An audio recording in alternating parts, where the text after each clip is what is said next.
Sometimes, the life you think you're living is just a carefully crafted illusion. It took one unexpected message during a routine business trip to unravel the secret that would turn my world topsy-turvy. You know, when you think everything in your life is on track, that's exactly when it all starts to go off the rails. My name's Abigail, and for the longest time, I thought I had the perfect life. My husband, Hayden, and I have been together for 8 years and married for 6. We've got 2 kids, Drew, who's 5, and Bella, who's 2.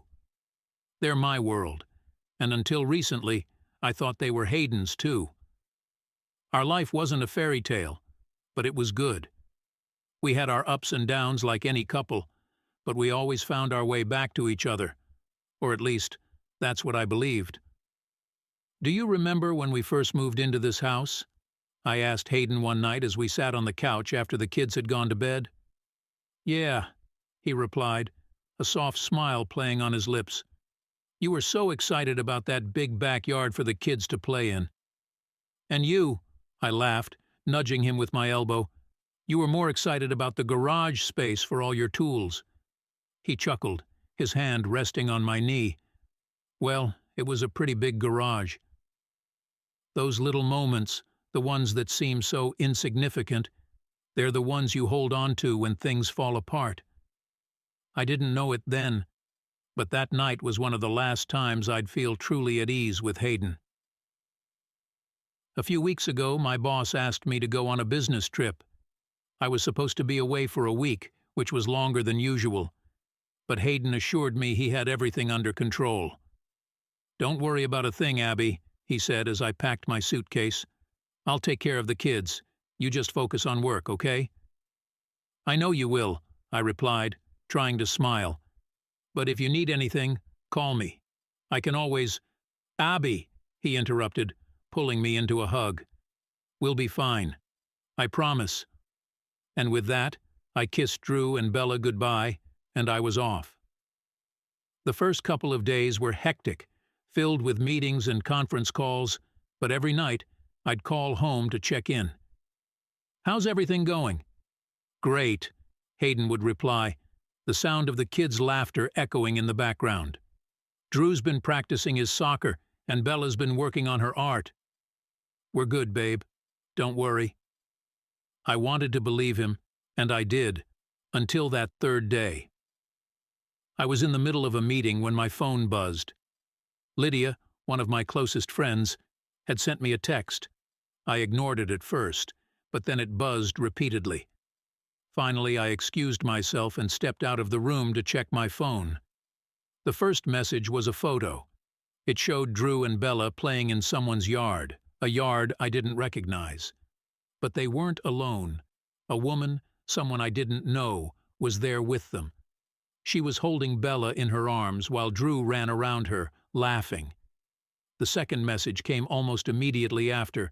Abby, I'm at my aunt's house, and I just saw your kids playing in someone's backyard. Who is this woman? I've never seen her before. My heart started to race. I quickly dialed Lydia's number, but she didn't pick up. Panic set in as I tried to call Hayden. No answer. I tried again. Still nothing. Just as I was about to call him a third time, my phone rang. It was Lydia. Abby, she said, her voice frantic. I just saw Hayden. He's at that woman's house. My stomach dropped. What? What are you talking about? They're in the backyard, she continued. He just walked up to her and— Abby. He kissed her. They're sitting together now, hugging. I'm so sorry, but I thought you should know. My world spun as Lydia's words sank in. Hayden was with another woman, kissing her, holding her, while our kids played nearby. I felt sick to my stomach, my mind racing with 1,000 thoughts, none of them making any sense. Are you sure, Lydia? I asked, my voice trembling. I wish I wasn't, Abby, she replied, her voice soft and filled with concern. But I'm looking at them right now. As soon as I hung up the phone with Lydia, I knew I had to get home. There was no way I could just sit through the rest of this business trip, pretending everything was fine while my entire life was falling apart. I didn't even bother telling Hayden I was coming back early. Let him think everything was normal for just a little longer. Let him think he was safe. I changed my flight and was on a plane within a couple of hours. My mind raced the entire time, replaying Lydia's words over and over again. Hayden had kissed another woman. He was at her house with our kids playing happy family. The betrayal stung like a physical wound, and I could feel the anger simmering beneath the surface, ready to boil over. When I landed, Lydia was waiting for me at the airport. She didn't say much. She didn't need to. The look on her face told me everything I needed to know. She handed me a slip of paper with the address of the house where she'd seen Hayden and the kids. "I did some digging," Lydia said softly, glancing around as if someone might overhear. "Her name's Tessa. I'm so sorry, Abby." Hearing that name made it all too real. "Tessa," I repeated, tasting the bitterness of it on my tongue. "Thank you, Lydia. I'll handle it from here." Lydia hugged me tightly before I got into my car and headed straight for that address. The closer I got, the more my heart pounded. I wasn't even sure what I was going to do when I got there, but I knew I couldn't let this slide. When I pulled up to the house, I parked a little down the street, out of sight. From where I sat, I could see the backyard. And there they were, Drew and Bella, playing in the grass. And Tessa, the woman who had invaded my life, was sitting on the porch, watching them with a smile on her face as if she belonged there. I clenched the steering wheel, my knuckles turning white. She had no idea I was watching her. No idea that her little fantasy was about to come crashing down. After a few minutes, she got up and went inside the house, probably to grab something. That was my moment. I took a deep breath, got out of the car, and walked toward the yard. I could feel my pulse in my throat as I got closer, but I pushed the fear aside. This was for my kids. "Mommy!" Bella squealed when she saw me, running over with her arms wide open. Drew wasn't far behind, both of them oblivious to the storm brewing around them. "Hey, sweethearts," I said, scooping them both into a hug, trying to keep my voice light. "We're going to have a little adventure, okay?" I didn't give them time to ask questions. I carried Bella and held Drew's hand, leading them quickly to the car. Just as I was buckling them in, I heard the door to the house open.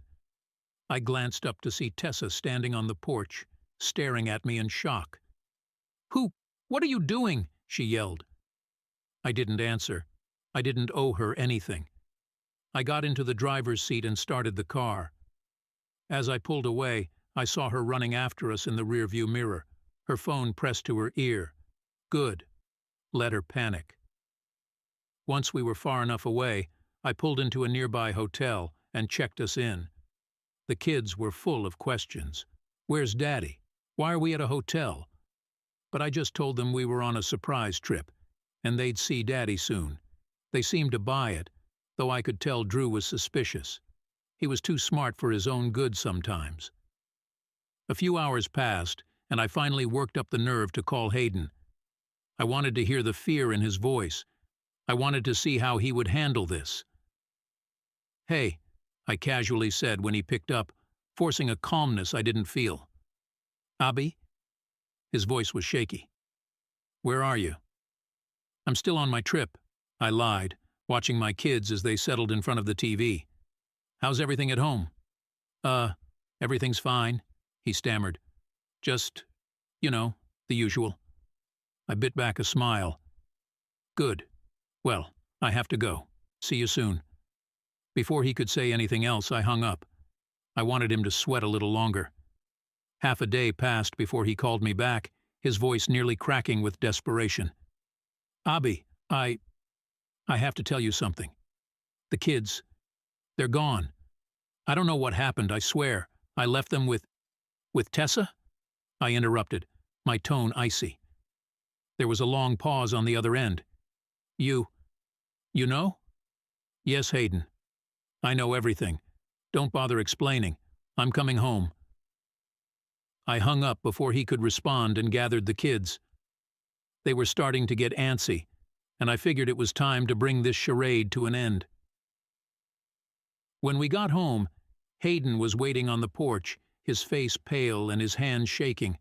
As soon as he saw the kids, he rushed over, but I stepped between him and them. "Abby, please, let me explain," he started. But I cut him off. "Hayden, I know about Tessa, and I know you've been lying to me and our kids. It's over." He stared at me, his mouth opening and closing like a fish out of water. "Over? Abby, please, we can work this out. I'll end it with her, I swear." "No, Hayden. You made your choice when you brought her into our lives. You don't get to just end it now that you've been caught. We're done. I'm filing for divorce." He looked like he'd been punched in the gut, but I didn't care. The betrayal was too deep, too raw. I'd spent years building a life with this man, and he'd thrown it all away for some fling. "You can see the kids, of course," I added, "but we're leaving. I'll talk to a lawyer, and we'll sort everything out."